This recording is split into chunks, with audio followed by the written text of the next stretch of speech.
Hello YouTube, how's everyone doing? It's Professional here. So today I have a GTA Liberty City Stories lore video for you guys. And the topic of this video is going to be talking about JD O Toole. Now recently, you guys saw I made a video playing through the game in which JD got whacked. Whacked is a mafia term for killed. Now Salvatore had ordered his death. But JD, throughout the course of the game, had actually helped the Leones a lot, and you could argue that because of JD's information, he actually saved Salvatore's life. But here's the question. Why was JD actually killed? Because a lot of people don't seem to understand. And I agree that when JD was actually killed, this is definitely one of the most shocking GTA moments of all time. But why exactly was he killed? So in this video, I'll kind of summarize the reasons for it. I'll go into a little bit of the personality of JD. And I'll also talk about whether what Salvatore did was right or what he did was wrong. So now, on to the reason on why JD was killed. Let's listen to what Mickey says right after he actually kills JD. First drink's on me.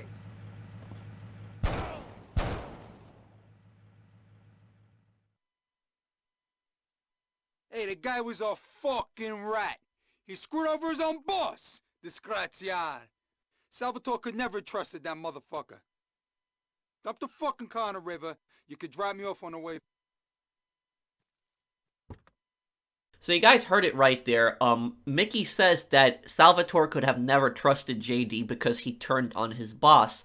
And this is the simple explanation, but it goes deeper into this. There's more to this. And it's not just him being untrustworthy, but was he really untrustworthy? We're going to get into that in a little bit. But let's talk about his background exactly. You know, who is JD? How did he come in contact with the Leones? Now, Tony Cipriani had left Liberty City years ago.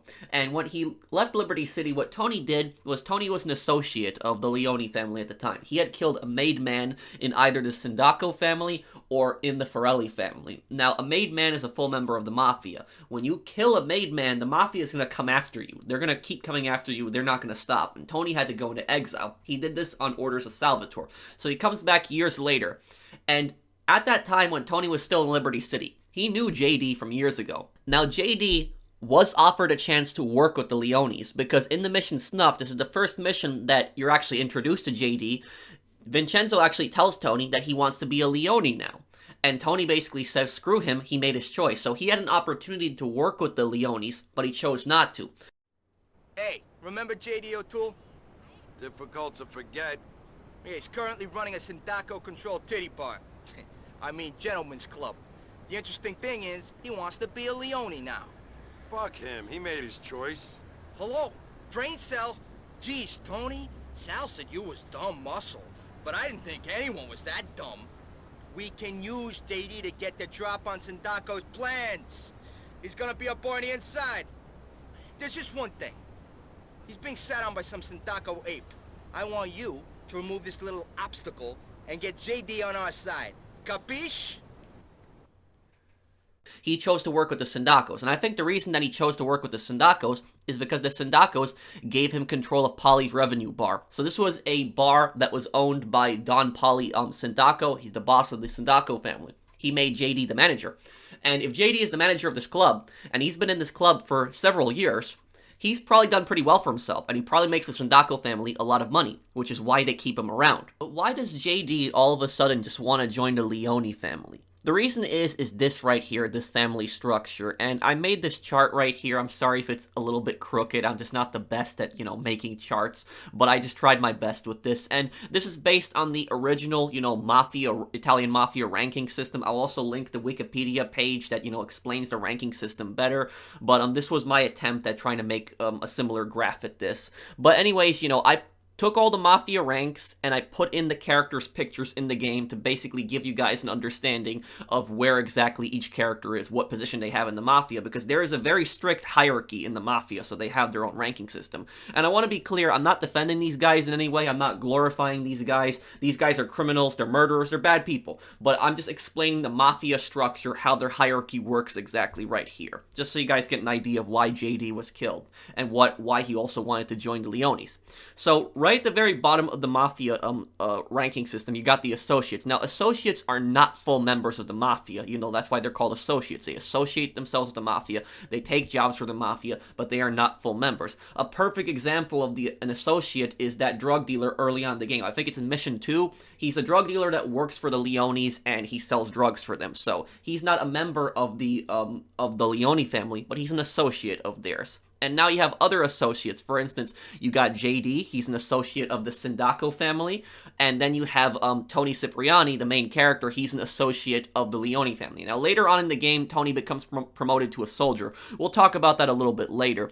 But let's move up the hierarchy. So after associates, you got soldiers. Now, soldiers, there's several soldiers in a mafia family. And soldiers, you know, these guys, they're the muscle of the, they're the muscle of the family. And, you know, soldiers, when you think of them, think of somebody like, you know, a hitman, somebody that, you know, might go and do jobs for the mafia, like might scare and intimidate, somebody might extort, somebody might commit a robbery for the mafia, you know, they're basically, you know, they're henchmen, you know, the guys they send, you know, to do the dirty work for them. That is soldier. A soldier is a full member of the mafia, that's to be clear. So soldier, even though it's one of the lowest ranks, they are a full member of the mafia. And a perfect example of a soldier is Mickey. You have a picture of Mickey right here. Mickey is Salvatore's, you know, personal hitman. And Mickey is the one who actually kills JD. So just think of somebody like Mickey when you think of soldiers. Now, moving up, you got capo regimes. Now, capo regimes, these guys are basically captains. Now, there's usually a few of these guys in a family, you know. Typically on the mafia charts, you know, they got 3 on here, but right here you got Vincenzo. Now, Vincenzo is the capo regime for Salvatore. Salvatore only has one capo regime working for him, Vincenzo.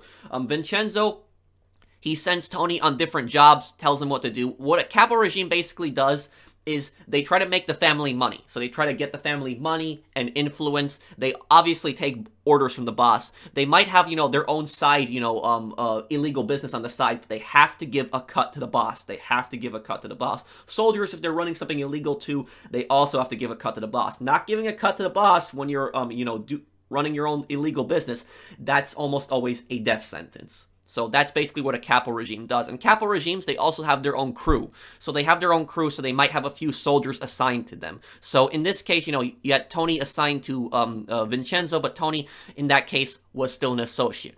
Now, moving up, you got an underboss. Underboss is very simple. You know, it's second in command of the mafia. There is no underboss. Salvatore has no underboss in GTA Liberty City Stories and in GTA 3. And then you have consigliere.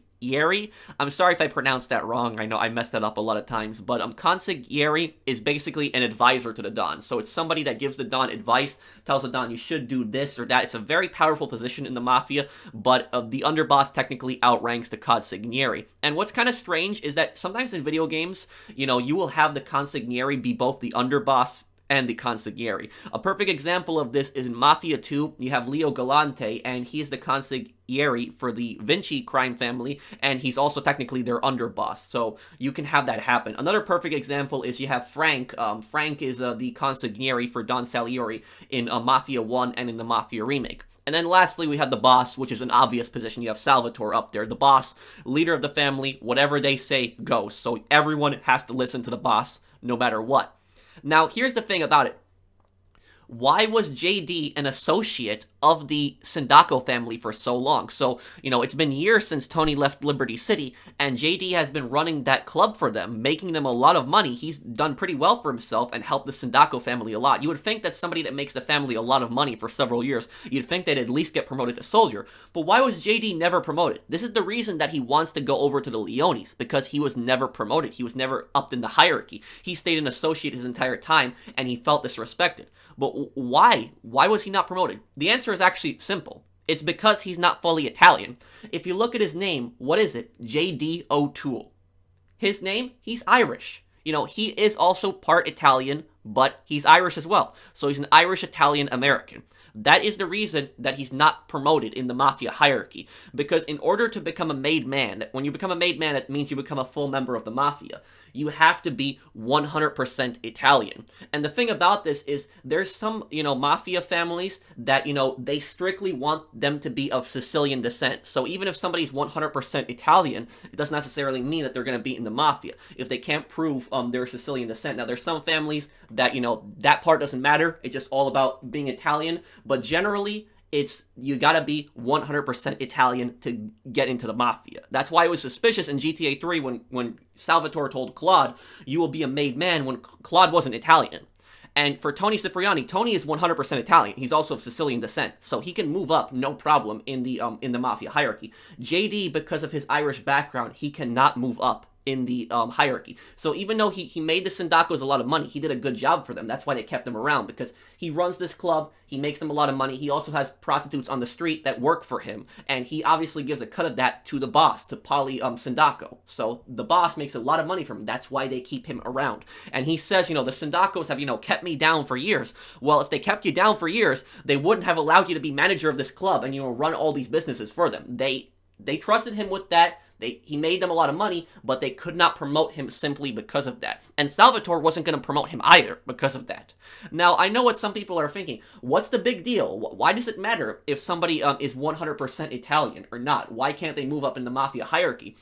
It's their traditions. The mafia has like a very weird sense of traditions and a very weird sense of morality. This goes back even a century, There are mafia families out there that did not care about this. Like, for instance, Al Capone. Al Capone, he ran the Chicago outfit. Al Capone was of Italian background, and a lot of his, his guys were Italian. But he had guys in his family that, weren't Italian. He had German, Polish, different Irish, different types of groups in his family. Al Capone didn't really care about stuff like that. But however, though, when the Sicilian mafia, when they started coming over, to America, they had, their very strict hierarchy system. And this was part of it. So, this goes back with the Sicilian mafia. The Sicilian mafia is very strict in this hierarchy tradition. And so what would happen is, if somebody like Salvatore promoted JD, or even the Sindacos, if they promoted JD and they made him a made man, this would have made either the Leone family or the Sindaco family a laughingstock. They would have been a laughingstock. Other families would have lost respect for them. They would have been seen as breaking the traditions. And the thing is, later in the game, the Sicilian mafia actually comes on over to Liberty City. They send Massimo, who is a representative. And Massimo is supposed to broker peace between the Sindacos and the Leones, but in reality, Massimo just wants the Leones wiped out so the Sicilians can actually take over their territory. And if Salvatore was to promote JD, then on top of that, Massimo could actually use that as another excuse, and he could say, see, they have no respect for the old traditions. This is a perfect reason why they should be wiped out. So he could try to convince the Sicilians, even more Sicilians, to go to war with the Leones. So you see, that is a problem right there. But also, I want to talk about a little bit of an Easter egg with JD's name. His last name is actually O'Toole, which actually suggests that he's a tool because he's being used. But about the other thing, because the hierarchy part, that's part of the reason. But the main reason that JD is killed is because he's simply untrustworthy, like Mickey said. Now, is this really true? Why do they not consider him trustworthy? He helped the Leones, right? He provided them with a lot of information. The reason that they don't consider him trustworthy is because, like I said earlier, JD was offered a position to work with the Leones years ago, but he turned it down to work with the Sindacos. When it didn't go the way that he wanted with the Sindacos, he wanted to jump ship and join the Leones. And he was willing to screw over his boss and everybody that he worked with for several years just to get a higher position in the Leone family. That doesn't show that person is loyal. That shows that that person is an opportunist. An opportunist is somebody that does everything for themselves, to benefit themselves only. They have no loyalty to anyone except themselves. Now, Tony Cipriani, on the other hand, Tony is the type of guy that every single mob boss would want working for them, because Tony gets things done, he follows orders, he doesn't question them, and on top of that, Tony is loyal. Tony will never betray the family, and not only will he never betray the family, he will never talk to the police. So even if Tony's in a tough situation, somebody like Tony's a hardened criminal, they will never talk to the police. JD, on the other hand, I can't say the exact same thing about him, because listen to this, and listen to exactly how much he panics here. Thank God you're here. Oh, I'm sweating like my uncle in a schoolyard. My mind's going crazy. What are we gonna do? About what? Oh, God, I can't believe it. He's gonna cut my balls off. He's gonna put them in a vice. Not necessarily that order. Oh, God. I feel like the day the FBI searched my hard drive. Oh, my heart's racing. You got any Valium or Rohypnol? What about... Oh, no. See, I got too many of those. What's going on? Oh, God, I can't believe this. Why am I to blame? It's not my fault. But you know Salvatore. Oh, he's gonna get the vice squad on my ass. Oh my God. It's gonna be like those statutory rape charges. Have you ever been in prison on statutory rape charges, man? They come in at you at the showers. Oh, and she was 18. Oh my God, this is gonna be worse. Listen, you babbling cocksucker, what in God's name is wrong? It's Salvatore. He was kidnapped while leaving the club. Well, why didn't you say so instead of making me listen to that crap? Come on! So, as you guys can see, JD is a very nervous person. He panics a lot. Imagine if the police arrested somebody like JD. Imagine if they caught him. He was, let's say that Salvatore did it. You know, he made him a made man. He made him part of the Leone family. Salvatore let him continue running the club, as he was doing shortly before his death. The police bust him, they bring him into an interrogation room, and they tell him, you're facing several years in prison unless you basically tell us everything about the family. Somebody like JD running one of the family's biggest businesses, they could easily do huge harm to the family. Huge harm. Because, you know, they have direct connections to the boss, to the soldiers, to the capital regimes. They're handling a huge chunk of the family's money.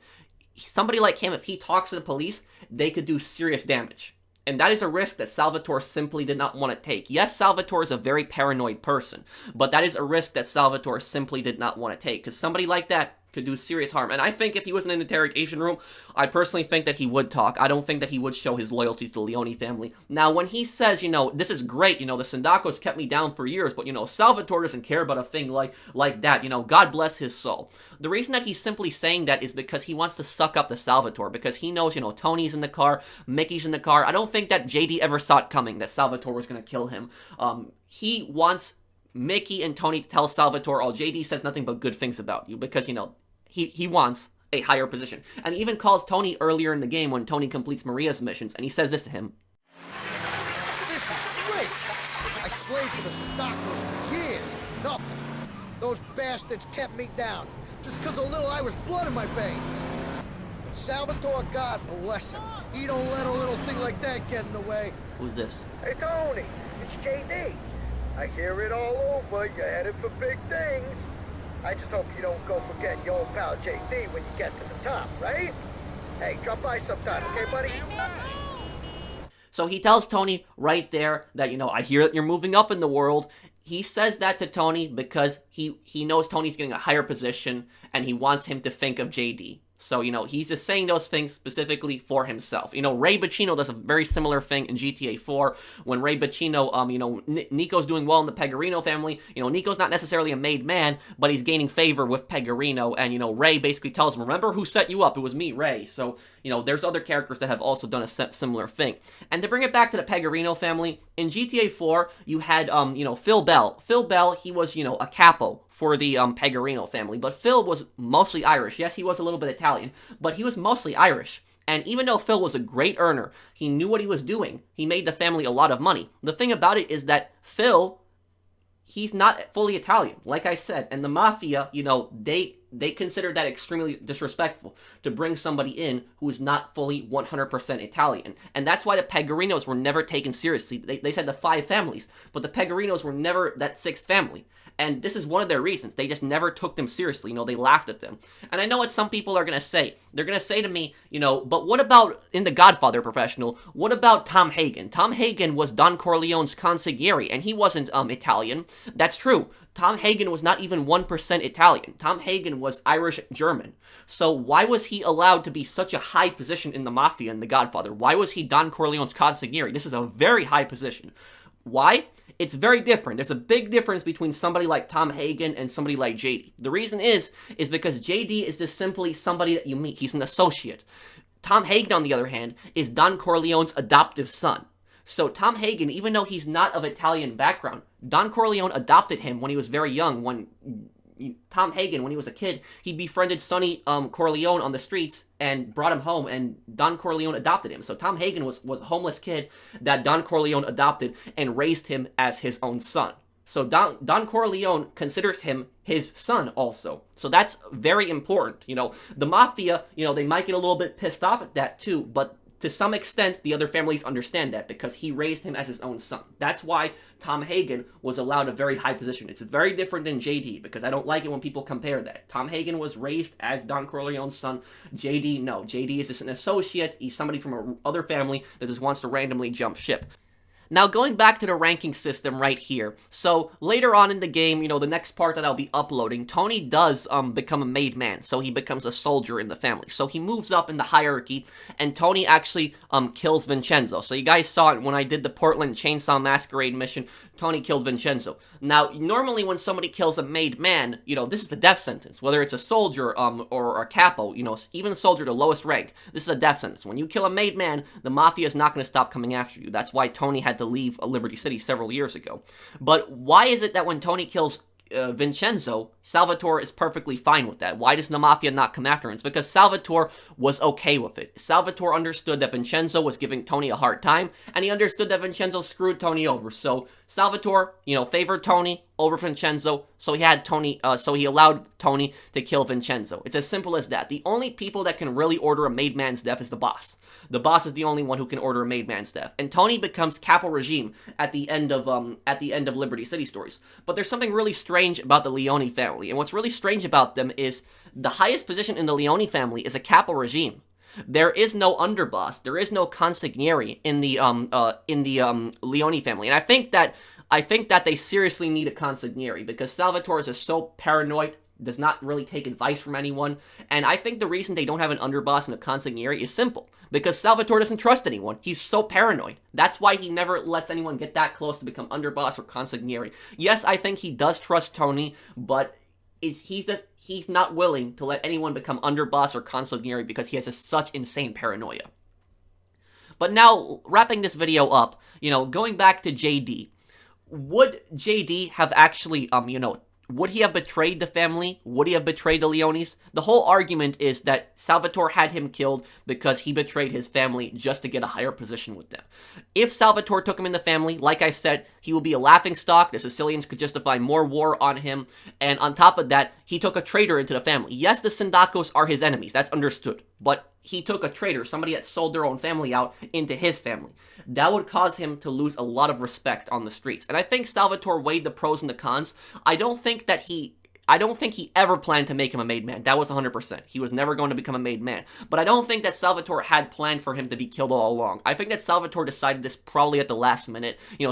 Similar to how he treated Claude in GTA 3. I think that Salvatore weighed the pros and the cons. And I think he saw more cons than pros. Now, what are the pros of keeping somebody like JD alive and working for you? The pros of that are, he continues to run the club. He's good at it. He makes the family a lot of money. He is a good earner. So he makes the family a ton of money.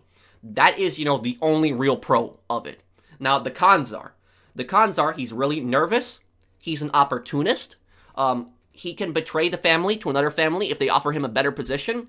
And on top of that, he can talk to the police. So if they catch somebody like him, there's a very high probability of him talking to the police. He does not show more loyalty than others. So I think Salvatore is weighing the pros and the cons, and he said there's a lot more problems if we keep JD alive. So he decided in the end, we're gonna have JD killed. And he lured him over to, to be killed at the junkyard. And the thing about that junkyard scene is a lot of you guys pointed out that there was a car crusher, which I forgot about. They could have just put the car in the crusher. I don't know why this whole situation would just dump the car in the water. And it shows just how much of a stupid hitman Mickey is, because Mickey's like, drop me off home while, there's a body in the front car. Mickey's, not the most intelligent guy out there. But when JD is actually killed, you actually hear 2 gunshots.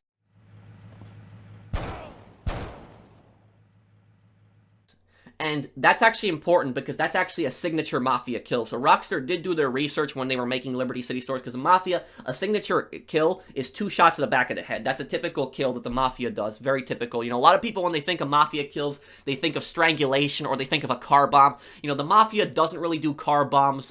Typically, it's, shot to the back of the head. They used to do car bombs back in the day. They don't really do that much anymore. But that pretty much wraps up this video, so that I hope that explains it. You know, Salvatore was just not willing to take risks with JD. So let me know what you guys think down below, and let me know, do you guys think that JD would have ratted out the family? Because I think so. We will never know 100%, but let me know what you guys think down below. If you guys enjoyed this video, drop a like, because I want to make more lore videos like this on GTA, and I'll see you guys on the next one. Take care, everyone.